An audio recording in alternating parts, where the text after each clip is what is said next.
السلام عليكم ورحمة الله وبركاته.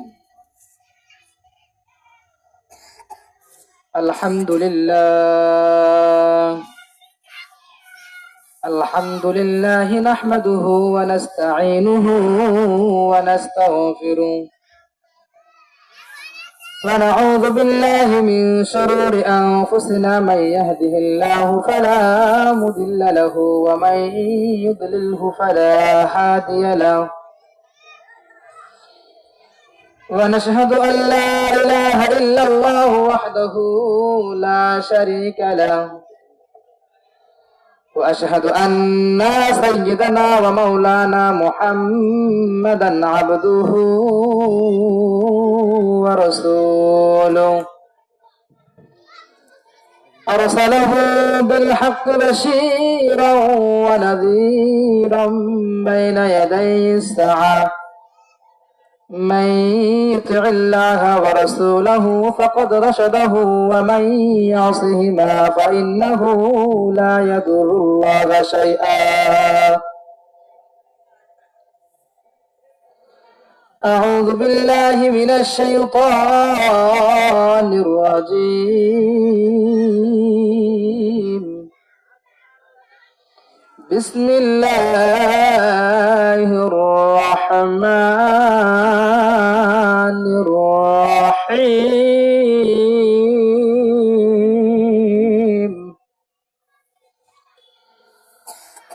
لآكلون في شجر من زقوم.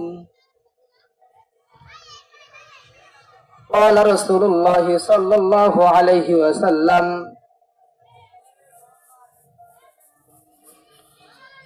السواك مطهرة للفم ومرضاة للرب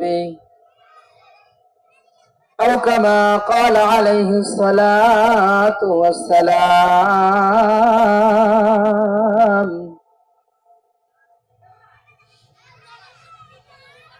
ميدوره مجبوره أي سيد عالم ميدوره مجبوره أي سيد عالم दीदार दिखाते नहीं आवाज सुना दो दीदार दिखाते नहीं आवाज सुना दो। আলহামদুলিল্লাহ, সমস্ত প্রশংসা সেই মহান রব্বুল আলামিনের দরবারে, যে মহান রব্বুল আলামিন আমাদেরকে ইশারের নামাজের পর, তিনার হুকুম ছিল ইশারের নামাজ, 4 রাকাত ফরজ নামাজ, রাসূলের সুন্নাত এবং বেতের সমস্ত কিছু পড়ার পর আল্লাহ পাক রব্বুল আলামিন দুনিয়ার মজলিসে এসে বসানোর তৌফিক দান করেছেন। এই জন্য আমরা সবাই শুকরিয়া আদায় করি আলহামদুলিল্লাহ। যারা আমরা এখানে মাহফিলের প্যান্ডেলে আসতে পারছি, তারা নিজেরা মনে মনে ভাবে নেন, যারা আমরা ঈশার নামাজ পড়েছি আল্লাহ তাআলা সে আমাদের ঈশার নামাজটাকে কবুল করে নিয়েছেন। এখন বলবেন, হুজুর আপনি কিভাবে জানলেন? আপনি কিভাবে জানলেন? আপনি কি গায়েব জানেন যে আপনি বলে দিলেন আপনার ঈশা, আমাদের ঈশার নামাজ কবুল হয়ে গেছে? হাদিসে পাওয়া যায়, যে ব্যক্তি একটা ভালো কাজ করার পর আরেকটা ভালো কাজ করার সুযোগ পায়, সে যেন মনে করে নেয় পূর্বের যে ভালো কাজটা করেছে সেই গোপন কারো কাজটা আল্লাহ তাআলা কবুল করে নিয়েছে। সুবহানাল্লাহ। হাদিসে কি পাওয়া যায়? যে ব্যক্তি ভালো কাজ করার পর আরেকটা ভালো কাজ করার সুযোগ পাইবে, সে যেন মনে করে নেয় আমার পূর্বের ভালো কাজটা আল্লাহ তাআলা কবুল করে নিয়েছেন। সুবহানাল্লাহ। এই জন্য আমরা আবারও শুকরিয়া আদায় করি আলহামদুলিল্লাহ। যে নবীকে সৃষ্টি না করলে আসমান জমিন পাহাড় পর্বত কোনো কিছু সৃষ্টি হতো না। সাইয়্যিদুল মুরসালিন রাহমাতুল লিল আলামিন, দু জাহানের বাদশা, তেনাকে সৃষ্টি না করলে আমাদের মাঝে কিছুই আসতো না। সেই নবীর উপর আমরা সংক্ষিপ্ত ভাবে দরুদ পাঠ করি। সবাই বলুন সাল্লাল্লাহু আলাইহি ওয়াসাল্লাম। আল্লাহ তাআলা কোরআনে পাকের ভিতরে বলেছেন, লাআকিলুনা ফি শাজারিন মিন যাকুম। জাহান্নামীদেরকে আল্লাহ পাক রব্বুল আলামিন যাকুম ফল খাওয়াবেন। কি ফল খাওয়াবেন? যাকুম ফল খাওয়াবেন। যাকুম ফলটা কি রকম হবে? কাঁটাযুক্ত ফল হবে। যাকুম ফলটা কেমন জানি কাঁটাযুক্ত হবে। সেই জাহান্নামে যখন খাবে, খাওয়ার পর তার গলায় আটকে যাবে। কি হয়ে যাবে? তিনার গলায় আটকে যাবে। তিনার গলায় আটকে যাওয়ার পর তিনি আল্লাহর কাছে হাজারবার ডাকবে, আল্লাহ, ও আমার আল্লাহ, আমি তো জাহান্নামী অবস্থায়, আমারে ক্ষুধা লাগছে, তো আপনি আমাকে যাকুম ফল খাইতে দিছেন। কি দিছেন? যাকুম ফল খাইতে দিছেন। আমি যাকুম ফল খাওয়ার অবস্থায় আমার গলায় আটকে গেছে গো মাওলা, উপরে আসতেছে না, ভিতরেও যাইতেছে না, এমন অবস্থা হয়ে গেছে। আল্লাহ, আমার কিছু বানিয়ে দেন। আয় মাবুদ, আমার কিছু বানিয়ে দেন, আমি সেই পানিটা খাবো। খাওয়ার পর জন্য এই কাঁটাযুক্ত ফলটা যেন হয় বের হয় না হয় ভিতরে ঢুকে যায়। কাল কিয়ামতের মাঠে আমরা এমন অবস্থায় থাকবো, কেউ কাউকে চিনবে না। ফালাইসা লাহুল ইয়াউমা হাহুনা হামিম ওয়ালা তুআমুন ইল্লা গিসলিন। ওই কাল কিয়ামতের মাঠে কেউ কাউকে চিনবে না রে বাবা। ওই কাল কিয়ামতের মাঠে কেউ কাউকে চিনবে না। মা তার ছেলেকে চিনবে না, ছেলে তার মাকে চিনবে না, স্বামী তার স্ত্রীকে চিনবে না, স্ত্রী তার স্বামীকে চিনবে না। ওই কাল কিয়ামতের মাঠে ছেলে একটা নেকির জন্য খালি ঘোরাফেরা করবে, যে কই আমার মা, কই আমার বাবা। যখন মাকে দেখা পাবে, তখন মার কাছে গিয়ে বলবে, ও আমার মা, আমি একটা গুনার কারণে জান্নাতে যেতে পারতেছি না গো মাওলা। ও মা, আমি একটা গুনার কারণে জান্নাতে যেতে পারছি না, আপনি আমার একটা গুনাহ দাও। তখন ওই মা বলবে, তুমি কে? আমি তো তোমারে চিনি না, আমার তো দুনিয়াতে থাকা অবস্থায় আমার বিয়েই হয় নাই, তো আমার সন্তান হলো কিভাবে? মা কি বলবে? আমি তো বিয়েই করি নাই, আমার সন্তান হলো কিভাবে? ওই কাল কিয়ামতের মাঠে, ওই কঠিন দিনে আমার কেউ কাউকে চিনবে না রে বাবা। এই জন্য ওই কাল কিয়ামতের মাঠে যাওয়ার আগে, কবরে যাওয়ার আগে, ওই কবরে যাওয়ার আগে, অন্ধকার কবরে যাওয়ার আগে আমরা কিছু আলো কি করবো? উপার্জন করবো। আলো মানে কোনগুলো? আমলনামা। নামাজ পড়বো, রাসূলের কথা মতো চলবো, আল্লাহ তাআলার কথা মতো চলবো। বল ইন কুনতুম তুহিব্বুনাল্লাহ ফাত্তাবিউনি ইউহিব্বুকুমুল্লাহ। আল্লাহ তাআলা কোরআনের ভিতরে বলে দিয়েছেন, ও আল্লাহ, আমার বান্দা, তোমরা যদি আমাকে ভালোবাসতে চাও তাহলে আমার নবীকে ভালোবাসো, আমার নবীকে ভালোবাসো। আর যদি নবীকে ভালোবাসতে চান তাহলে নবীর সুন্নাতকে ভালোবাসেন, নবীর সুন্নাতকে ভালোবাসেন। যদি আপনি নবীর সুন্নাতকে ভালোবাসতে পারেন তাহলে আপনি নবীকে ভালোবাসবেন। আর আপনি নবীকে তো ভালোবাসলেন, তো আপনি আল্লাহকে ভালোবাসলেন। ঠিক না? ঠিক। নবীর সুন্নাত দাড়ি রাখা, আমরা অনেকে যুবকরা আছি দাড়ি কেটে ফেলি। কি করে ফেলি? দাড়ি কেটে ফেলি। হ্যাঁ, নাফরমান। যে আল্লাহ তোমারে খাওয়াইলো, যে আল্লাহ তোমারে সৃষ্টি করলো, যে আল্লাহ তোমারে হাঁটা চলা করাইলো, যে আল্লাহ তোমাকে সব কিছু করাইলো, ওই আল্লাহর বন্ধুর তুমি সুন্নতকে কেন রাখো না? ওই আল্লাহর বন্ধুর সুন্নতকে তুমি কেন রাখো না? তুমি তো তাহলে নাফরমান হয়ে গেলা। কি হয়ে গেলা? নাফরমান হয়ে গেলা। এই জন্য আমরা চেষ্টা করবো নবীর সুন্নাত দাড়ি, সে দাড়িকে তো রাখতে পারি। কি করতে পারি? সে দাড়িকে তো রাখতে পারি। নবীর যেগুলো সুন্নাত সেগুলো সুন্নাত জন্য আমরা মেনে চলতে পারি। নবীর সুন্নাত গুলো কি করতে পারি? আমরা মেনে চলতে পারি। আমরা অনেকে আছি নবীর সুন্নাত মানি না, কিন্তু আমরা মনে মনে দাবি করি যে আমি নবীকে মহব্বত করি, আমি নবীকে মহব্বত করি, আমি নবীকে মহব্বত করি।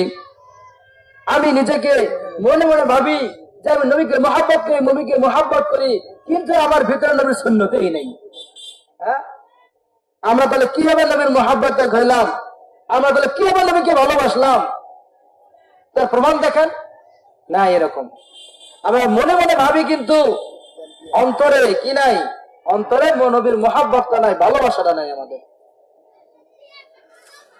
নবীর মহব্বত যদি পেতে হয় নবীকে যদি মহব্বত করতে চান তাহলে আপনি নবীর সুন্নাত যেগুলো আছে সেই সুন্নাত গুলোকে আপনি আদায় করেন। হাদিসে পাওয়া যায় যে ব্যক্তি একটা সুন্নাত মানবে, যে ব্যক্তি একটা সুন্নাতকে চিন্তা করবে, সে জন্য 100 শহীদ গলা কাটার মর্যাদা সওয়াব পায়। সুবহানাল্লাহ। 100 শহীদ, 100 শহীদ গলা কাটার মর্যাদা সওয়াব পাবে। এই জন্য আমরা কি করব? নবীর সুন্নাতকে ভালোবাসবো। যদি আমরা নবীর সুন্নাতকে ভালোবাসতে পারি, আমরা নবীর সুন্নাতকে আঁকড়ে ধরতে পারি, তাহলে আমরা মনে করবো নবীকে আমরা মহব্বত করেছি।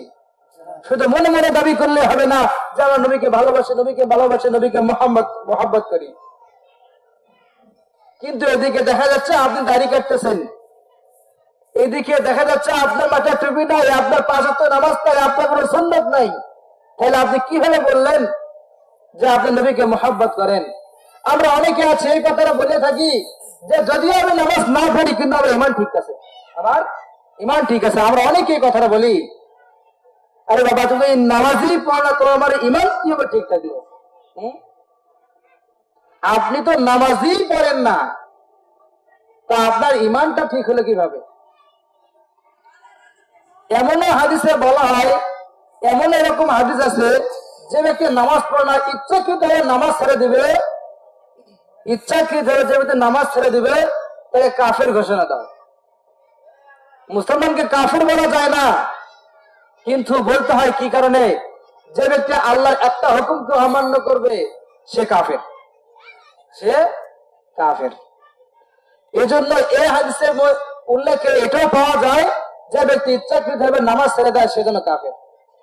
আমরা অনেকে আছি নামাজ পড়ি ঠিকই, আল্লাহ তাআলার কাছে আমাদের নামাজটা কবুল হয় না, নামাজ কবুল হয় না। আমরা সদর বদর নামাজ পড়ে চলে গেলাম, কিন্তু নামাজে একটা খুশু আছে, সেই খুশুটা আমাদের মধ্যে নাই। লা হাওলা ওয়ালা কুওয়াতা ইল্লা বিল্লাহ নামাজ হ্যায়, লা হাওলা ওয়ালা কুওয়াতা ইল্লা বিল্লাহ নামাজ হ্যায়, সূরাত নামাজ না তো বুঝি খুশবু नहीं है, सूरत नमाज ना तो बुझी खुशबू नहीं है, ला हावला वाला कुव्वता इल्ला बिल्लाह। আহা, তোমার সুরটা দেখি নামাজের মতো, কিন্তু ভিতরে তোমাদের নামাজের খুশু সেই খুশুটাই আপনার নাই। সেই নামাজ পড়ে লাভ আছে? আবার নামাজের দ্বারা দুনিয়ার সমস্ত চিন্তা ভাবনা তত্ত্ব আছে, সমস্ত চিন্তা ভাবনা নামাজের মতো করি আমরা, সে নামাজ আল্লাহ কবুল করবে? কবুল করবে না। এরকম হাদিস আছে, হাদিসে পাওয়া যায় যে ব্যক্তির নামাজ কবুল হয় না, যে ব্যক্তি নামাজ ভালোভাবে পড়ে না, খুশি পড়ে না, সেই নামাজটাকে একটা কাপড়ের দ্বারা পেঁচিয়ে আসমানে যায়, আসমান থেকে ফিরিয়ে আসে, ফিরিয়ে আসার পর ওই আসমান থেকে ফিরিয়ে আসার পর যখন আল্লাহ কবুল করে দেয় না, ওই আসমান থেকে ফিরিয়ে আসার পর ওই ওই নামাজি ওয়ালার মুখে নিক্ষেপ করা হয়। কি করা হয়? নিক্ষেপ করা হয়। আর যে ব্যক্তি নামাজ সুন্দরভাবে খাঁটি দিলে খাস নিয়তে পড়বে, খুশি সাহেব নামাজ পড়বে, আল্লাহ তাআলা তিনার নামাজ শুধু এই কথা বলবে, হে আল্লাহর বান্দা তুমি যেরকম আমাকে সুন্দরভাবে পড়েছো, ভালোভাবে পড়েছো, আল্লাহ তোমার ভালো করো। এরকম দোয়া করতে করতে আসমানে উঠা যায়। কোথায়? আসমানে উঠা যায়। আসমানে উঠা যাওয়ার পর আল্লাহ সেই নামাজকে কবুল করে নেয়। কি করে নেয়? নামাজ কবুল করে নেয়। আমরা এমন লোক আছি, আমরা এমন লোকের সিজদাকে দেরি করি না। আমরা এটা কেমন নামাজ? সদর বদল করে আমরা পড়ে যাই না, আল্লাহ তাআলা এই নামাজকে কবুল করবে না। যখন তুমি আল্লাহ তাআলাকে সিজদা করবা তখন আল্লাহ বলবে, এই ফেরেশতা দেখো তো কেন সিজদায় গেছে। আল্লাহ তাআলা কি বলবে? এই ফেরেশতা দেখো তো কেন সিজদা গেছে। তখন ওই ফেরেশতা বলবে, আল্লাহ তোমার কাছে লজ্জাপতি গাছের মতো গুটিয়ে তোমার পায়ে কুদরতি পায়ে সিজদা করছে আল্লাহ। তখন ওই ফেরেশতা বলে, ওই ফেরেশতাকে সাক্ষী রেখে বলে, ও ফেরেশতা তুমি সাক্ষী রাখো আমি এর সমস্ত গুনাহ খাতাগুলোকে মাফ করে দিলাম। সুবহানাল্লাহ। যখন বান্দা সিজদা করে তখন আল্লাহ তাআলা তিনার শরীরটাকে বোলায় দেয়। কি করিয়ে দেয়? যখন আল্লাহ তাআলা বোলায় দেয় তখন বলে, ও বান্দা তুমি আমার কাছে কি চাও? তুমি আমার কাছে কি চাও? মাথা নত থেকে উঠাও। আল্লাহ বলে, তুমি উঠাও, মাথা উঠাও। যখন ওই বান্দা মাথা উঠায়, তোর আখেরি বৈঠক করে, তখন আল্লাহ বলে, ও বান্দা তুমি আর কি চাও, আর কিছু চাইবা? তখন ওই বান্দা আত-তাহিয়াতু লিল্লাহি ওয়াস-সালাওয়াতু ওয়াত-তাইয়্যিবাতু পড়ে। তাহলে আল্লাহ বলবে, ও আচ্ছা তুমি আমার প্রশংসা করলা, তুমি আমার প্রশংসা করলা, আচ্ছা খুশি হইলাম। তখন আল্লাহ বলে, ও বান্দা আর কিছু? তখন ওই বান্দা বলে দুরূদ শরীফ পড়ে, আল্লাহুম্মা সাল্লি আলা মুহাম্মাদ ওয়া আলা আলি মুহাম্মাদ। দুরূদ শরীফ পড়ে যখন বান্দা, তখন আল্লাহ বলে, ও আচ্ছা তুমি আমার নবীর প্রশংসা করলা, নবীর দুরূদ পড়লা, আমি খুব খুশি হইলাম। বান্দা আর কিছু চাইবা? তখন বান্দা বলে, আল্লাহ তোমার প্রশংসা করলাম, নবীর প্রশংসা করলাম, আপনার কাছে নিকটবর্তী হয়ে গেলাম, আল্লাহ আমার একটাই চাওয়া বাবা, আল্লাহুম্মা ইন্নী যালামতু নাফসি যুলমান কাসীরান ওয়া লা ইয়াগফিরুয যুনুবা। আল্লাহ আমি যত গুনাহ করেছি, আমি যত জুলমাতের ভিতর আছি, আমি যত অন্ধকারের ভিতর আছি, আপনি আমাকে এই সমস্ত কিছু থেকে আপনি আমাকে কি করেন? রক্ষা করেন। আপনি আমাকে রক্ষা করেন। দেখেন নামাজটা কত একটা সুন্দর জিনিস। হ্যাঁ, আল্লাহু আকবার। যে আল্লাহকে চিনল না সে তো কিছুই চিনল না। हर घड़ीते नेक तो तैयार हो, हर घड़ीते नेक तो तैयार हो, जो न मांगे उससे तू बेजार हो, जो न मांगे उससे तू बेजार हो। আল্লাহ তাআলা বলেন, আর ঘড়িতে আমি প্রত্যেক সময় আমি প্রস্তুত বান্দাকে দেওয়ার জন্য, আমি প্রত্যেক সময় প্রস্তুত বান্দাকে দেওয়ার জন্য। जो न मांगे उससे तो बेजार हो, যে বান্দা চায় না, যে বান্দা আমার কাছে চায় না, আমি সেই বান্দার উপর রাগান্বিত হই। কি হই? ওই বান্দার উপর আমি রাগান্বিত হই। আমরা দুনিয়ার কারো কাছে গেলে একবার উপর দুইবার, দুইবার তিনবার, তিনবার উপর চারবার চাইতে গেলেই মানুষ রাগ হয়ে যায়। যায় কিনা? যায়। মানুষ রাগ হয়ে যায়। এতবার চাইতে হয়, মানুষ রাগান্বিত হয়ে যায়। আর আল্লাহ বলে, ও বান্দা তোমরা আমার কাছে চাও, 1000 বার চাও, আমি খুশি হব, কিন্তু কম চাইলে কিন্তু আমি রাগান্বিত হব। দেখছেন আল্লাহ কত দয়ালু। বান্দার কাছে 3 বারের উপর 4 বার চাইলেই বান্দা কি হয়ে যায়? রাগ হয়ে যায়। আর আল্লাহ বলে, তুমি কম চাইছো কেন? তুমি আরো বেশি চাও আমার কাছে, আমি তত আরো খুশি হব। সুবহানাল্লাহ। কিন্তু আমরা কি করে ফেলি? আল্লাহর কাছে চাই না, 5 ওয়াক্ত নামাজ পড়লে দূরে। হ্যাঁ, এখনকার জামানায় দেখেন মাহফিলে কোনো মানুষ থাকে না, কিন্তু নাচ গানে দেখেন হাই হাই কত মানুষ। এরকম হয় না? হ্যাঁ, দিনিয়াত মাজলিসে আসবে, বয়ান শুনবে, তারা হিদায়াত হবে, আল্লাহ তাআলা হিদায়াত রাখলে সে হিদায়াত হবে। কিন্তু তারা এগুলো কাজ না করে নাচ গানে বক্সের সামনে যা দেখেন কত মানুষ পালা হয়ে আছে, কত মানুষ। হ্যাঁ, এখনকার জামানার মানুষ গুনাহকেই ভালোবাসে, গুনাহকেই ভালোবাসে, সবকে আর ভালোবাসে না, ভালো কাজকে আর ভালোবাসে না। আল্লাহ তাআলা বলছে, নবী কারীম সাল্লাল্লাহু আলাইহি ওয়াসাল্লাম বলছেন, ও বান্দা, ও আমার উম্মত, 1400 হিজরির পর কি হবে আমি রাসূল নিজেও জানি না। 1400 হিজরির পর কি হবে আমি রাসূল নিজেও জানি না। মৃত্যুর আগে রাসূল সাল্লাল্লাহু আলাইহি ওয়াসাল্লাম এটাও বলে গেছে, আমি এমন একটা ফিতনা রেখে যাচ্ছি দুনিয়াতে, আমি এমন একটা ফিতনা রেখে যাচ্ছি দুনিয়াতে, মহিলাদের থেকে পুরুষরা বেশি কি হবে? গুনাহগার বেশি হবে, ক্ষতিকর বেশি হবে পুরুষেরা। কারণ এই জামানায়, সামনে আরো যে জামানা আসতেছে, আগুনকে হাতে রাখা সহজ হবে, কিন্তু ইমানকে হাতে রাখা খুব কঠিন হবে। ইমানকে হাতে রাখা খুব কঠিন হবে, কিন্তু আগুনকে হাতে রাখা সহজ হয়ে যাবে। এই জামানাটা আসতেছে সামনে, জাহিলিয়াতের যুগ। وقرن في بيوتكن ولا تبرجن تبرج الجاهلية الأولى। ওই জাহিলিয়াতের যুগে কোনো নবী ছিল না, কোনো হাফেজ ছিল না, কোনো আলেম ছিল না, কেউ ছিল না, কোনো শিক্ষিত ব্যক্তি ছিল না। যে যারে মারতো, যে যারে মারতো, খুনাখুনি, হানাহানি সব চলতো, জিনা ব্যভিচার সব চলতো এই জামানায়। কোন জামানায়? জাহিলিয়াতের যুগের জামানায়। সেই জামানাটাই সামনে আসতেছে আমাদের, সেই জামানাটাই সামনে আসতেছে আমাদের। ওইরকম আগের মতো হয়ে যাবে যখন আল্লাহ তাআলাকে আল্লাহ বলার মতো একটা লোক থাকবে না, আল্লাহকে আল্লাহ বলার মতো একটা লোক থাকবে না, তখনই এই দুনিয়াটা ধ্বংস হয়ে যাবে। কি হয়ে যাবে? ধ্বংস হয়ে যাবে। একদিন নবী করিম সাল্লাল্লাহু আলাইহি ওয়াসাল্লাম এরকম সাহাবাদেরকে নিয়ে বসে পরামর্শ করতেছে। তেনার মজলিসে সাহাবারা বসে আছে, এক ইহুদি বেদুইন এসে ওই মজলিসে এসে রাসূল সাল্লাল্লাহু আলাইহি সাল্লামকে বলতেছে, ও আল্লাহ রাসূল, কিয়ামত কখন ঘটিত হবে? কিয়ামত কখন ঘটিত হবে? তখন আল্লাহ রাসূল সাল্লাল্লাহু আলাইহি সাল্লাম কোনো জবাব দেয় না। কি দেন নাই? তিনার বয়ান করতেই আছে। তখন অন্য এক সাহাবা বলতেছে, তুমি আবার বলো, হয়তো রাসূল সাল্লাল্লাহু আলাইহি সাল্লাম শোনেনি, আপনি আবার বলেন। তখন ওই বেদুইনটা আবার বলতেছে, ইয়া রাসূলুল্লাহ, কিয়ামত কবে ঘটিত হবে? কিয়ামত কবে সংঘটিত হবে? তখন নবী করিম সাল্লাল্লাহু আলাইহি সাল্লাম কিছু বলেননি, না বলে তিনার কথা মতো বলতেই আছে।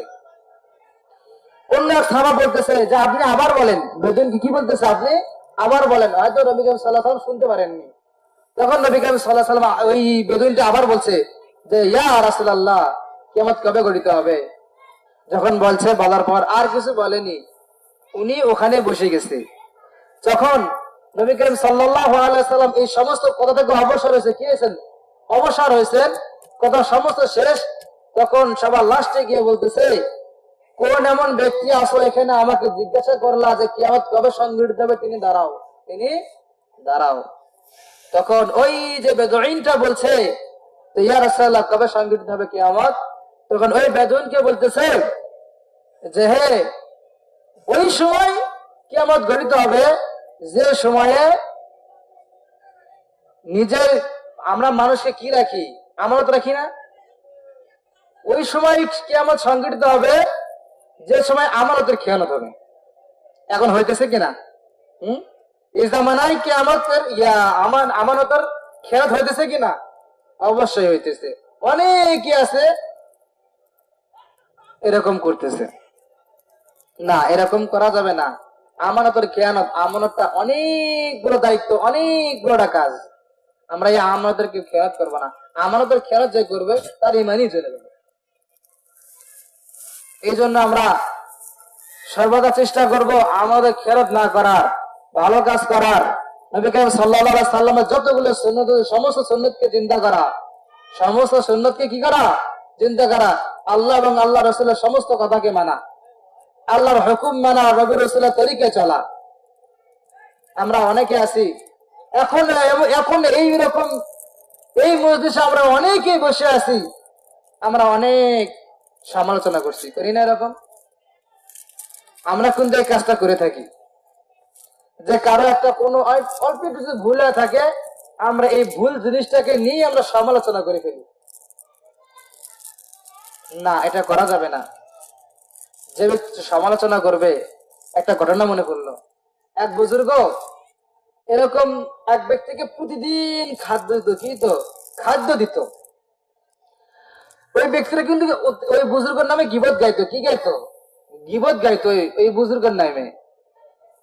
তখন একদিন হঠাৎ করে নিজেকে নিজে প্রশ্ন করে, হায় হায়, আমি ওই বুজুর্গের নামে এত গীবত গাই, এত সমালোচনা করি, আমি সমালোচনা করি, তারপরেও তিনি আমাকে খাদ্য দেন খাওয়ার জন্য। না, আমি আজ থেকে ভালো হয়ে যাবো, আমি আর তেনার নামে সমালোচনা করব না।